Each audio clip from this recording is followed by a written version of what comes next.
Hello. Skies are clearing up a little bit. It doesn't really rain this time of year down here. So, well, shut up, ducks. Bunch of damn ducks behind me. One of the things you need to do to start improving your photographic skills is start failing.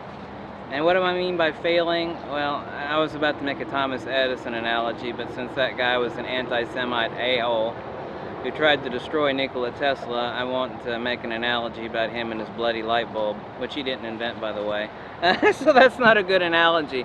What I mean by failing to succeed in photography is that you need to stop relying on the technology that you have, because that technology has no idea what composition is or art. It wants to turn everything into gray sludge. Throw your camera into manual, or at least aperture priority. Start taking control, start focusing, start concentrating on your depth of field, and start taking a lot of bad pictures, okay? When you start taking a lot of bad pictures, you can start making a lot of good pictures.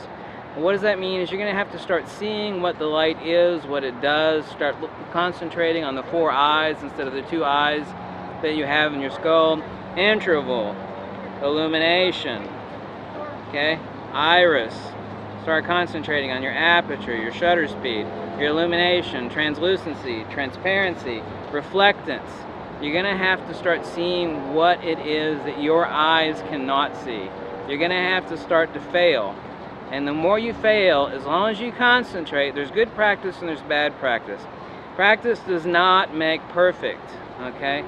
Perfect practice makes perfect. And one of the best teachers that you have, unless you have a ton of money and have a professional chase you around, and even a lot of professional photographers, and some of them used to drop by the photography school. They were great in their own right, and their artwork was, is unquestionable. It was without a reproach. It was excellent, but they didn't know how to teach anybody anything. And there are a lot of people that are out there that are like that. They have an innate skill, or they actually gained it over a certain number of years, but they can't teach it to anybody. So unless you have a fortune to have someone trail you around and tell you what it is that you need to concentrate on. And I offered a free photography course up at my place. I go to Shaker Village, but I only had a few takers on that. Maybe, I don't know. I mean, it was free, so I had a few people that were interested in taking that. I'm only going to be here for a couple more weeks. If I was here longer, I'd actually offer a free course down here. I mean, I know all the places. I used to live down here, but you're going to have to start teaching yourself, and you're going to have to start giving yourself perfect practice, because all the practice that you're shooting with your camera in program mode, or even in aperture priority or shutter priority and an autofocus, is still not doing you enough justice in understanding how the light is manipulated by your camera vis-a-vis the aperture and shutter speed. And start looking at light. I mean, one of the absolute irreducible truisms of photography is with the right light you can make shit look like gold, and with bad light you can make gold look like shit.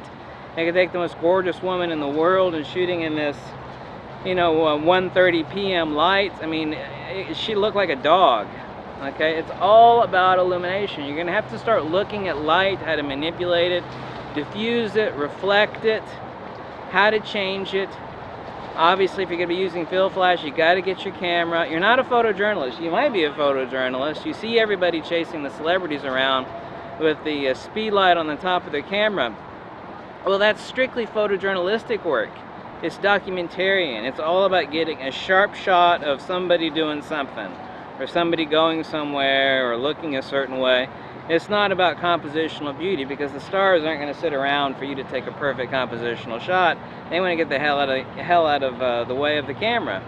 So people see this, and they see a hot shoe on the top of their camera. I mean, I've said it time and time again, you got to get your damn flash off your damn camera, and you're going to have to start shooting in manual mode. I don't care if you have a Nikon D750 or a D800 or even a D7100.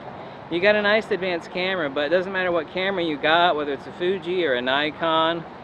Your camera doesn't know a damn thing about lighting. All it sees is what's there, and it tries to turn everything into gray sludge. And if you're gonna start making pictures that both you appreciate and that you want to show other people, you're gonna have to start looking at lighting, and you're gonna have to start failing. If you can go out every week or a couple times a week, or even it's once or twice a month, start failing.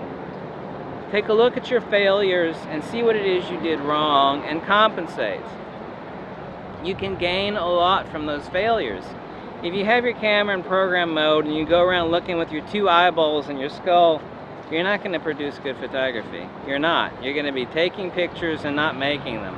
Okay? Catch you later. Bye.